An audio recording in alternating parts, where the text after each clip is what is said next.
Venezuela oil ఖాతాలను గుప్పెట్లో పెట్టుకున్నాడు ట్రంప్. మరోవైపు గ్రీన్లాండ్, క్యూబా పైన కన్నేశాడు ట్రంప్. ఇక గ్రీన్లాండ్ స్వాధీనం కోసం ట్రంప్ అయితే కసరత్తు చేస్తున్నటువంటి పరిస్థితి అయితే ఉంది. దీనికి సంబంధించి మనతో మాట్లాడటానికి మన్నెం కోటేశ్వరరావు గారు, ప్రముఖ విశ్లేషకులు సిద్ధంగా ఉన్నారు. కోటేశ్వరరావు గారు నమస్తే. నమస్తే. ఏం జరుగుతుంది ప్రపంచవ్యాప్తంగా? ట్రంప్ కొన్నాళ్ళు సైలెంట్గా ఉన్నాడు అని అనుకుంటే మళ్ళీ విరుచుకుపడ్డటువంటి పరిస్థితి ఉంది. వెనిజులాని హస్తగతం చేసుకోవడమే కాకుండా దీనికి సంబంధించి ఇప్పుడు ప్రస్తుతం ఇరాన్ విషయంలో కూడా తీసుకుంటున్నటువంటి కఠిన నిర్ణయం. ఈ విధంగా మరి ఆధిపత్యం కోసమా, లేకపోతే నేను టారిఫ్లు విధిస్తూ ఉంటే ప్రపంచం మొత్తం నా గుప్పెట్లోకి వస్తుందనేటువంటి కారణమా, లేకపోతే ఏంటి ఆర్థికపరమైనటువంటి అల్లకల్లోలం కరోనా తర్వాత ఉన్నటువంటి సిచ్యువేషన్లో ట్రంప్ సృష్టించేటువంటి కల్లోలం నుంచి బయటపడుతుందా ఈ ప్రపంచం? ఆర్థిక భారం ఇంకెన్నాళ్ళు, లేకపోతే అసలు ఈ పరిస్థితులు ఇంకెన్నాళ్ళు అనేటువంటి కొన్ని క్వశ్చన్స్ కూడా రేజ్ అవుతున్నాయి కదా. భారత్ ఇరాన్ విషయంలో ట్రంప్ తీసుకునేటువంటి డెసిషన్స్ కావచ్చు, ఆ నిర్ణయం, దానికి సంబంధించి ఏం చెప్తారు? ఏకపక్షంగా విధిస్తున్నటువంటి టారిఫ్లైనా లేదా అంతర్జాతీయ చట్టాలు, ఐక్యరాజ్య సమితి నిబంధనలు, వీటికి విరుద్ధంగా అడ్డగోలుగా దేశాలను, ప్రాంతాలను ఆక్రమించుకోవడానికి, అదేవిధంగా దేశాధినేతలుగా ఉన్నటువంటి వాళ్ళని అపహరించడానికి తెగబడినటువంటి తీరు అడ్డగోలు వ్యవహారం తప్ప వీళ్ళలో ప్రజాస్వామ్యం కానీ లేదా మానవ హక్కులు లేదా నిబంధనలు, అంతర్జాతీయ చట్టబద్ధమైన పాలన అనేటువంటి అంశాలు ఎక్కడా లేవు. ఇటీవల కాలంలో అమెరికాకు తగులుతున్నటువంటి ఎదురు దెబ్బల పూర్వరంగంలో ఇక మామూలుగా మాటలతో ప్రపంచం తన అదుపులోకి రాదు అనేటువంటి అంచనాకి వచ్చినట్లుగా కనిపిస్తూ ఉంది. అందుకనే అడ్డగోలు వ్యవహారానికి పాల్పడింది. ఇది ప్రపంచ గూండాగా మారింది తప్ప మరొకటి కాదనేటువంటిది మనకు వివిధ సందర్భాల్లో జరిగినటువంటి పరిణామాలు స్పష్టం చేస్తున్నాయి. ఇప్పుడు భారతదేశం మీద కూడా ఇరాన్తో మీరు వాణిజ్య లావాదేవీలు జరిపితే మీ మీద 25%, అంటే ప్రత్యేకంగా భారత్ అని పెట్టలేదు, ఇరాన్తో ఏ దేశం లావాదేవీలు జరిపినప్పటికీ 25% అదనంగా అపరాధ పన్నులు విధిస్తామని చెప్పేసి అమెరికా బెదిరింపులకు దిగిందంటే దానికి మిత్రుల, శత్రువుల, ఎవరు అనే దాంట్లో నిమిత్తం లేకుండా ఎవరైనా సరే నా కాళ్ళ కింద కుక్కిన పేనుల్లాగా పడి ఉండాలి అనేటువంటి సందేశాన్ని డొనాల్డ్ ట్రంప్ ఇప్పుడు ఇస్తున్నాడు అనేది మనం అర్థం చేసుకోవాలి. అంటే ఈ పరిస్థితులు ఎంత దూరం వెళతాయి, ఎప్పుడు దీనికి ముగింపు అనే సంగతి పక్కన పెడితే కనీసం పాజ్ ఇస్తారా, లేకపోతే కామా పెడతారా అనేటువంటి ఒక మాట కూడా ఎన్నిసార్లు దెబ్బలు తిన్నప్పటికీ ఈరోజు ఒక మాట, తర్వాత రోజు మరొక మాట మాట్లాడేటువంటి పరిస్థితి. ఏం చేసినా కానీ ఇండైరెక్ట్గా కావచ్చు, డైరెక్ట్గా కావచ్చు, భారత్కి ఆర్థికంగా కోలుకోలేని తగులుతున్నటువంటి ఎదురు దెబ్బలు ఏ విధంగా ఉండబోతున్నాయి అంటారు అసలు దీనికి సంబంధించి? గతంలో ఐరోపాలో జరిగినటువంటి యుద్ధాలు కావచ్చు, వలసల కోసం ప్రపంచంలో ఐరోపా దేశాలు వివిధ దేశాల్లో, ఉదాహరణకు మన దేశంలో ఫ్రెంచ్ వాళ్ళు, బ్రిటిష్ వాళ్ళు దెబ్బలాడుకున్నటువంటి విషయం మనకు తెలిసిందే. అందువలన అటువంటి చరిత్రను చూసినప్పుడు ఎప్పుడు ముగింపు పలుకుతుంది, ఎప్పుడు ఈ వెనక్కు తగ్గుతారు అంటే ప్రతిఘటన ఎదురైనప్పుడు, వాళ్ళకి సరైనటువంటి సమాధానం చెప్పేటువంటి వాళ్ళు ఉన్నప్పుడు వెనక్కు తగ్గుతారు అనేటువంటిది చరిత్ర సత్యం. మొత్తం ఐరోపాను తన ఆధీనంలోకి తీసుకోవాలని, దాంతో మొత్తం ప్రపంచాధిపత్యం కోసం ప్రయత్నించినటువంటి హిట్లర్ని ఏ విధంగా ప్రపంచం అదుపు చేసిందో మనం చూసాం. ఇప్పుడు అలాంటి ప్రయత్నమే అమెరికా కూడా చేస్తూ ఉంది. ఒక ఖండం అనేది లేదు. మొదట ఏం చెప్పారు, మాకు పశ్చిమార్ధగోళం అంటే అమెరికా ఖండాల్లోకి మరి ఎవడో రావడానికి వీల్లేదు, ఆ ఖండాలు మావే, మా ఇష్టం, మేము ఏమైనా చేసుకుంటామని చెప్పేసి చెప్తున్నారు. మరి ఇప్పుడు గ్రీన్లాండ్ని మేము స్వాధీనం చేసుకుంటాము అని చెప్పేసి ఒక మాట,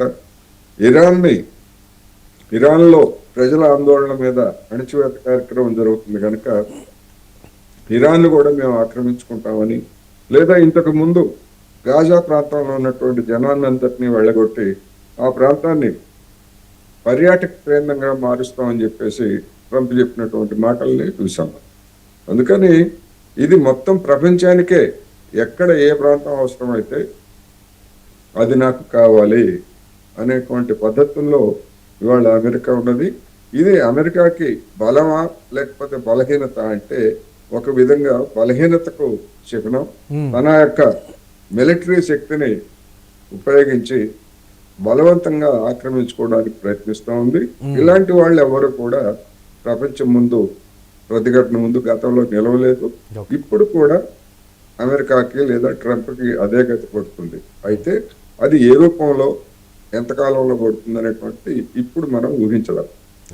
అంటే నియంత్రిస్తున్నాడా, నియంతలా బిహేవ్ చేస్తున్నాడా, లేకపోతే మీరు అన్నట్లుగా ఇందాక స్వాధీనం చేసుకోవాలని చూసేటువంటి ధోరణి ఎందుకు ప్రపంచ దేశాలన్నీ మిన్నకుండిపోతున్నాయనేటువంటి మాట ఏ క్షణమైనా సరే ఇరాన్ మీద యుద్ధం ప్రకటించేటువంటి అవకాశం కానీ మీరు అన్నట్టుగా హస్తగతం చేసుకోవడం కానీ ఈ పరిణామాలన్నిటికీ సంబంధించి ఎందుకు కొన్ని దేశాలు మౌనం వహిస్తున్నాయనేటువంటి ప్రధాన ప్రశ్నగా కూడా ఉంది కదా కోటేశ్వరరావు. దాని నియంత్రణ అంటేనే నేతృత్వానికి బాట వేసినట్టు కదా. ఒక దేశాన్ని నియంత్రించడానికి మరొక దేశానికి రైటే ఉన్నది వాళ్ళ ఐక్యరాజ్యసమితి నిబంధనల ప్రకారం. ఎక్కడైనా ఏదైనా అదుపు తప్పితే ఏదైనా చర్య తీసుకోవాల్సి వస్తే ఐక్యరాజ్య సమితిలో తీర్మానం చేసి అటువంటి వాటిని అంతర్యుద్ధాలు వచ్చినా లేకపోతే మరొకరు దాడి చేసినా పీస్ కీపింగ్ ఫోర్సా లేకపోతే ఏం చేయాలి అనేటువంటి దాన్ని ఐక్యరాజ్య సమితి కదా నిర్ణయించాల్సింది, నియంత్రించాల్సింది, నిర్ణయించాల్సింది ఐక్యరాజ్య సమితి. కానీ నా చట్టాల ప్రకారం నేను చేసుకున్నటువంటి చట్టాల ప్రకారం నేను ఏమైనా చేయొచ్చు, ఏ ప్రాంతాన్నైనా నియంత్రించవచ్చు అనేటువంటిది నిరంకుశత్వం ఫ్యాసిస్టు ధోరణి తప్ప మరొకటి కాదు. అందువలన ఇప్పుడు జరుగుతున్నది అదే. అయితే మీరు అన్నట్టుగా కొన్ని దేశాలు మౌనం పాటిస్తున్నాయి, కొన్ని దేశాలు మన దాకా రాలేదు కదా వచ్చినప్పుడు చూసుకోవచ్చులే అనేటువంటి ఒక ముందు చూపు లేని వ్యవహారాన్ని అనుసరిస్తున్నాయని కూడా మనం చెప్పుకోవచ్చు. ఇప్పుడు మన దేశం ప్రపంచానికి మనది మాతృభూమి, ఇక్కడే పుట్టి ఇక్కడే పెరిగిందని చెప్పేసి మన నాయకులుగా ఉన్నటువంటి వాళ్ళు చెప్పడం గతంలో చూసాం. మరి అటువంటి ప్రజాస్వామ్యానికి విఘాతం కలిగినప్పుడు ఒక ప్రజాస్వామ్యబద్ధమైనటువంటి ఎన్నికలో గెలిచినటువంటి నికోలస్ మదురోకు అభినందనలు తెలిపినటువంటి భారత ప్రభుత్వము లేదా భారత ప్రధాని నరేంద్ర మోడీ ఆ మదురోను అడ్డగోలుగా తీసుకెళ్లి కిడ్నాప్ చేసి మేము విచారిస్తున్నామని చెప్పేసి చేసినటువంటి అమెరికా దుర్మార్గాన్ని ఖండించడానికి ఎందుకని నోరు రాలేదనేటువంటి ప్రశ్న. అభినందించడానికి వచ్చిన నోరు ఖండించడానికి కూడా రావాలి కదా. అందుకని ఈ విధమైనటువంటి ప్రపంచంలో మొదటి పెద్ద దేశం, జనాభా రీత్యా మొదటి పెద్ద దేశం అయినటువంటి భారతే ఈ విధమైనటువంటి మౌనాన్ని పాటిస్తే, లేదా పేద దేశాలకు నాయకురాలుగా ఉన్నాను అని చెప్పుకునేటువంటి దేశమే ఈ విధంగా ఉంటే మిగిలినటువంటి చిన్న చిన్న పేద దేశాల సంగతి ఏమిటి అనేటువంటిది ఇప్పుడు ప్రపంచంలో జరుగుతున్నటువంటి చర్చ. ఇప్పటికే అమెరికా విధిస్తున్నటువంటి టారిఫ్లతో అతలకుతలమవుతున్నటువంటి పరిస్థితి ఉంది భారత్లో. ఇప్పుడు ఇరాన్ విషయంలో ఎవరైతే ట్రేడ్ చేస్తున్నారో ఆ ఇరాన్ తోటి అనేటువంటి దానికి సంబంధించి భారత్ మీద ఒకవేళ మళ్ళీ అదనంగా 25% సుంకాలు అని అంటే ఏ విధంగా ఉండబోతున్నాయంటారు? ఆర్థిక పరిస్థితులు కావచ్చు, లేకపోతే ఇతరత్ర ఇంకా మన దేశం మీద మనకి ఇరాన్ కి మధ్య ఉన్నటువంటి సంబంధాలని ఇంతకు ముందే అమెరికా బ్రేక్ చేసింది. గతంలో $1450 కోట్ల మేరకు ఇరాన్ నుంచి మనం దిగుమతి చేసుకున్నాం, చమురు కావచ్చు, ఇతర ఉత్పత్తులు కావచ్చు. ఇప్పటికి వచ్చేసరికి 110 కోట్ల నుంచి 168 కోట్ల మధ్యనే రెండు లావాదేవీలు నడుస్తున్నాయి. మన దేశం ఇరాన్ నుంచి దిగుమతి చేసుకుంటున్నటువంటిది 40 కోట్ల చిల్లర. అది కూడా ప్రధానంగా రోడ్లకు వేసేటువంటి తారు లేదా మరికొన్ని చిన్న చిన్న వస్తువుల్ని మాత్రమే మనం దిగుమతి చేసుకుంటున్నాం. అమెరికా చేసినటువంటి బెదిరింపుకి మనం తోక ముడిచి ఇరాన్ నుంచి చమురు కొనుగోలు చేయడం పూర్తిగా నిలిపివేశాం. అందుకని ఇరాన్ నుంచి ఇప్పటికి అంటే 2019 తర్వాత 2019 నుంచి మనం పూర్తిగా నిలిపివేశాం. ఇప్పుడు వచ్చేసరికి ఒక్క పీపా ఆయిల్ కూడా మనం ఇరాన్ నుంచి దిగుమతి చేసుకోవట్లేదు. మరి ఇప్పటికే అంటే పన్నులు లేకముందే భయపడినటువంటి భారత్ మరి ఇప్పుడు ఈ విధమైనటువంటి బెదిరింపులకి ఏ సమాధానం చెప్తుంది, ఏ విధంగా ప్రవర్తిస్తుంది అనేటువంటిది మన దేశంలో ఉన్నటువంటి వాళ్ళకి కూడా ఆందోళన కలిగిస్తున్నటువంటి అంశం. ఈ లొంగుబాటు ఎక్కడికి దారితీస్తుంది అని భావిస్తున్నారు అందరూ. అంటే ప్రపంచవ్యాప్తంగా సరే యుద్ధాలు, రష్యా యుక్రెయిన్ యుద్ధం కావచ్చు, లేకపోతే ఇతర దేశాల మధ్య జరుగుతున్నటువంటి చిన్న చిన్న వార్లు కావచ్చు, ఇవన్నీ పక్కన పెడితే ఆర్థికపరమైనటువంటి యుద్ధం మొదలు కాబోతోంది ట్రంప్ చేష్టల వల్ల అనేటువంటి ఒక మాట. దేశాలు యుద్ధాలు చేసుకోవాల్సినటువంటి అవసరం లేదు, ఆర్థిక యుద్ధాలతోనే దేశాలు నాశనం అయిపోయేటువంటి పరిస్థితి ఉంది.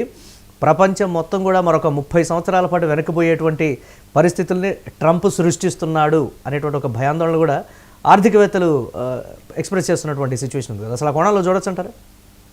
ప్రపంచం మీద ఆర్థిక యుద్ధం 2018లోనే డొనాల్డ్ ట్రంప్ ప్రకటించాడు.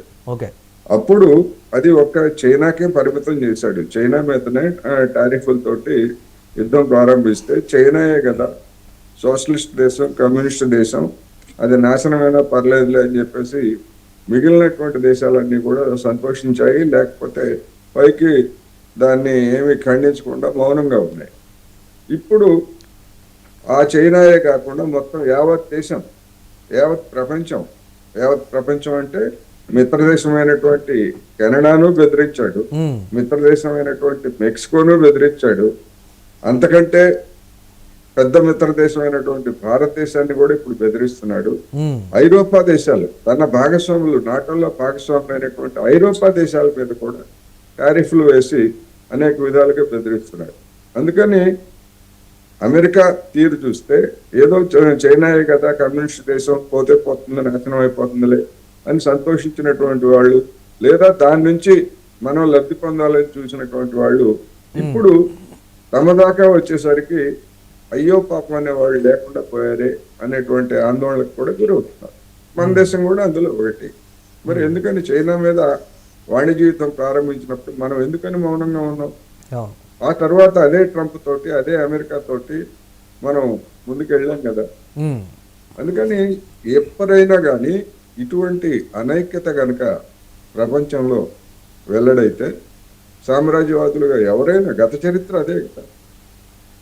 ఇప్పుడు మన దేశాన్ని ఆంగ్లేయులు ఆక్రమించుకున్నప్పుడు ఒక సంస్థానాన్ని మీద దాడి చేసి ఆక్రమించుకుంటే మిగిలిన సంస్థానాలు వాళ్ళు మన జోలికి రాలేదు కదా అని చెప్పేసి మౌనంగా ఉంది. చివరికి అన్ని సంస్థానాలను అదుపు చేసి మొత్తం యావత్ దేశాన్ని కూడా బ్రిటిష్ వాళ్ళు ఆక్రమించారు.